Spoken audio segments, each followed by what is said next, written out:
कबीर के कई रूप है और हर रूप में वो सबसे निराले है।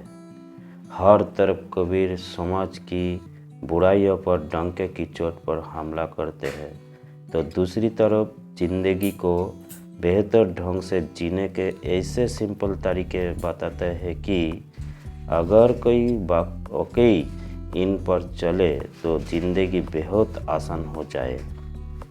कबीर का एक रूप भक्त कबीर का भी है। इस रूप में भी कबीर ने अपनी अलग ही छाप छोड़ी है। इस एपिसोड में हम उन्हीं भक्त कबीर के बारे में जानेंगे और उनके इस रूप से हम क्या सीख सकते हैं यह भी समझेंगे। कबीर भगवान में बहुत विश्वास करते थे और भगवान के निर्गुण और निराकार रूप की पूजा करते थे। उनका मानना था कि भगवान इस सृष्टि के हर कण में है।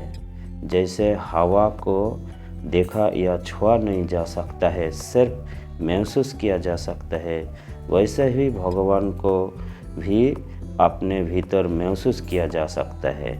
कबीर के उनके गुरु रामानंद जी ने राम नाम जपने का मंत्र दिया था, लेकिन कबीर के राम रामायण के राम से बिल्कुल अलग थे। उनके राम उनकी आत्मा में बसे थे और अपने भीतर बसे इस राम को पहचानना ही उनकी साधना थी। उनके लिए भगवान की भक्ति कोई अलग से किए जाने वाला काम नहीं था, बल्कि यह तो सांसों के साथ लगातार चलते रहने वाला ध्यान था। खाते, सोते, चलते बैठते और अपने रोज़मर्रा के काम करते हुए परमात्मा का ध्यान करते रहना ही उनकी भक्ति थी। कबीर कहते हैं कि एक राम दशरथ का बेटा, एक राम घट घट में बैठा, एक राम का सकल पसारा, एक राम त्रिभुवन से न्यारा। यह कबीर एक ही राम यानी परमात्मा के कोई रूप की बात कर रहे हैं। हर रूप अलग होकर भी उसी एक का है। एक राम वो है जिन्होंने राजा दशरथ के बेटे के रूप में जन्म लिया और लीला रचाई। एक राम वो है जो हर इंसान के मन में बसे है।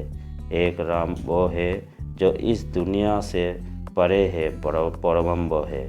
फिर वो आगे कहते हैं, तीन राम को सब कोई धावे, चतुर्थ राम को मर्म ना पावे, चौथा छानी पंचम धावे, कहे कबीर सो हमको पावे। यह कबीर कह रहे हैं कि राम के तीन रूप सबके द्वारा पूजा जाते हैं, लेकिन चौथे और पांचवें स्वरूप यानी परमात्मा को जो समझ लेता है उसी को सच्चा ज्ञान मिलता है। कबीर के हिसाब से यह पांचवा रूप कौन सा है? यह रूप अजर, अमर और अविनाशी परमात्मा का है, जिसे पाने के लिए हमें अपने अंदर झांकना होता है। अपने भीतर परमात्मा का जो ढूंढ लेता है, फिर उसे किसी चीज़ की ज़रूरत नहीं पड़ती है, उसे सच्चा ज्ञान मिल जाता है और यही मुक्ति है। भक्ति के मामले में कबीर की सोच बिल्कुल अलग थी। अपने वक्त से कहीं आगे और अनपढ़ होने के बावजूद बहुत प्रैक्टिकल और सरल। उस वक्त के समाज में धर्म और भगवान के नाम पर बहुत अंधविश्वास था। कबीर ने खुलकर हर उस बात का विरोध किया जो उन्हें गलत लगती थी। कबीर पूजा पाठ के नाम पर होने वाले दिखावे को बिल्कुल भी पसंद नहीं करते थे।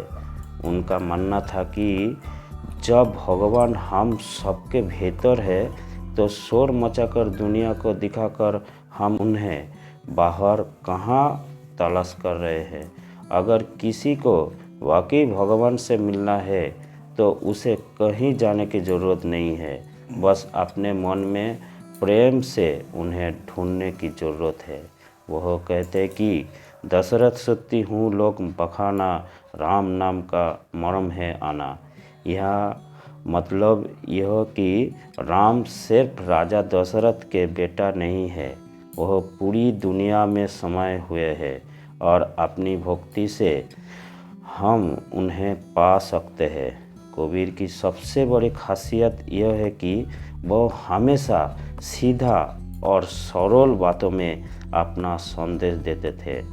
अक्सर देखा जाए है कि भक्ति और भगवान से जुड़ी बातों को बहुत घुमा फिरा कर इतनी मुश्किल बनाकर बताया जाता है कि किसी आम इंसान को वह समझ ही ना आए।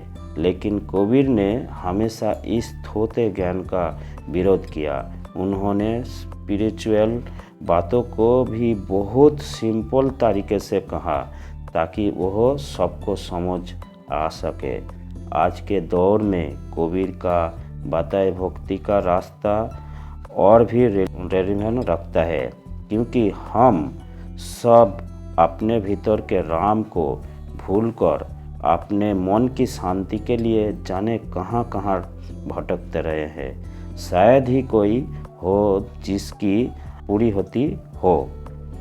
कारण वही है कि तलाश गलत ड्यूरेशन में चलती है। कबीर को पढ़ना और समझना हमारे स्पिरिचुअल जर्नी को सही तरफ मोड़ देता है। अब तक जिस रास्ते को हम बेहद मुश्किल समझकर उस पर चलने से डर रहे थे, यह कन्फ्यूज होकर आधे रास्ते पर ही रुक गए थे। कबीर की वाणी के उजाले में हम उस रास्ते को बहुत आसानी से पार कर सकते हैं। कबीर ने गुरु को हर किसी के लिए बहुत इम्पोर्टेंट माना है। बिना गुरु के जीवन को अंधेरी रात की तरह मानने वाले कबीर किसी सच्चा गुरु मानते हैं, ये जानने के लिए सुनिए अगला एपिसोड। अगर सुनने के लिए इच्छुक है तो जल्दी से मेरे को फॉलो कीजिए और जल्दी से सब्सक्राइब का बटन दबाइए। Thank you.